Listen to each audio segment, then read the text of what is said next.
अब रात ने अपनी पकड़ पुख्ता कर ली थी।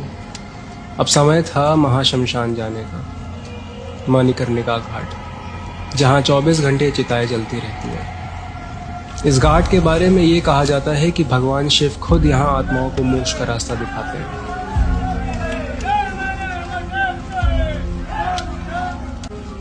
मणिकर्णिका की ओर जाती गलियों में कुछ अजीब सा महसूस हो रहा था, जैसे किसी ने सीने पे कुछ भारी सा रख दिया हो। Different kind of energy. Her 5 minute में एक नया शव घाट तक पहुंचता। एक चिता पे शरीर की चमड़ी को जब मैंने पिघलते हुए देखा तो बस देखता रह गया। जिंदगी क्या है, इस सवाल की परतें धीरे धीरे मेरे आंखों के सामने खुलती रही। बगल में एक आवाज मेरे कानों में गूंजी, एक दिन आपको भी यही आना है।